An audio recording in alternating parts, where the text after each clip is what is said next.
Bonsoir Emma. Bonsoir. Chaque début d'année, certains se lancent des défis. Alors il y a le Dry January, je l'ai évoqué, le mois sans alcool et puis le Veganuary, une alternative qui incite les consommateurs à manger de la nourriture végane pendant un mois. Emma. Exactement, le Veganuary, contradiction de vegan et January, janvier en anglais.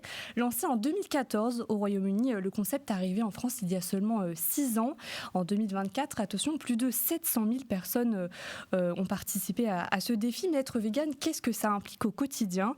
On a justement recueilli le témoignage de Christophe, organisateur de l'antenne d'Anonymous for the Voiceless à Forbach. Cet habitant de Morsbach est vegan depuis 2 ans. On l'a suivi à l'heure du repas ce midi. Des blocs de tofu qu'on va faire bouillir et après on va se faire une superbe sauce à base de soja, de graines de sésame torréfiées et on va servir ça avec des vermicelles d'haricots mango et quelques poivrons. À l'heure du déjeuner, dans l'assiette de Christophe, pas de viande, pas de beurre, ni aucun produit d'origine animale. Quand on est vegan, on doit faire attention à piocher dans suffisamment de familles différentes. Par exemple, cette famille-là, ce sont les oléagineux qui proposent beaucoup de protéines et beaucoup de fer, beaucoup de calcium. On prend vraiment le plaisir de manger tout ce qu'on aimait manger avant et on le retrouve même quand on est vegan. Donc c'est tout bénéfice pour nous et c'est tout bénéfice surtout pour les animaux.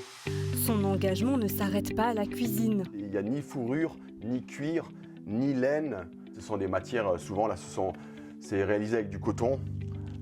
Souvent même du coton bio. Du dressing à la salle de bain. On fait attention à acheter des produits cosmétiques, des produits d'entretien qui ne soient pas testés sur les animaux, forcément, ça va de soi. Tout a été pensé sans exploitation animale. Ça peut contenir des produits laitiers, ça peut contenir du miel, ça peut contenir des œufs, comme certains shampoings maintenant qui sont aux œufs aussi. Donc tous ces produits-là ne sont pas véganes et on trouve des produits véganes maintenant facilement et on a beaucoup de choix. Le quinquagénaire est vegan depuis 2 ans, un déclic soudain qu'il a eu après avoir écouté une émission de radio.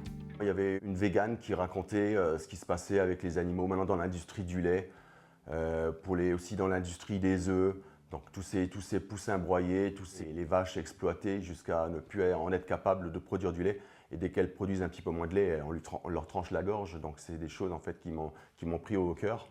Et je me suis dit, si on peut faire autrement, pourquoi continuer à être responsable de tout ça, quoi. Être vegan, c'est important pour moi parce que jusqu'à présent, j'ai toujours adoré les animaux, ça c'est depuis que je suis petit, et j'ai toujours pensé que je respectais les animaux et en fait c'était pas le cas. J'agissais en contradiction avec mes valeurs.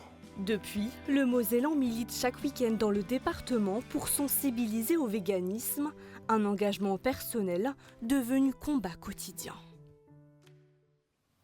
Voilà, se nourrir, se vêtir, prendre soin de soi, voilà la preuve qu'adopter le véganisme au quotidien, c'est tout à fait possible, mais il faut un peu changer ses habitudes. Et si on a envie de sortir, Emma, de manger au restaurant, est-ce qu'il existe des enseignes véganes en Moselle ? Alors, elles sont assez rares, mais à Metz, il y a bien le Délice Veggie. Ouvert depuis plus de 8 ans, le restaurant propose une offre 100% végétale avec des entrées, plats et desserts qui changent chaque semaine selon les saisons et l'inspiration du chef. Labellisé qualité MOSL, les gérants Younes Bouch et Elodie Ortolani privilégient les produits locaux et bio. Et c'est une cuisine qui s'adresse à tout le monde, pas seulement les personnes qui sont véganes ou végétariennes. Et puisqu'on parle de nourriture, il existe aussi un fromage 100% végétal, fabriqué à Sarrable par Petite Végane, créé par Anne Gutt et Yannick Foss en avril 2017. Cette spécialité est à base d'oléagineux, notamment des noix de cajou. On trouve des versions camembert, bleu, chèvre ou fromage à tartiner à moins de 10 €. Voilà, pour ceux qui veulent être véganes, enfin se lancer. Il y a aussi plein de recettes et de conseils nutrition sur le site veganuary.com. Merci beaucoup Emma pour cette belle découverte et on se donne rendez-vous la semaine prochaine.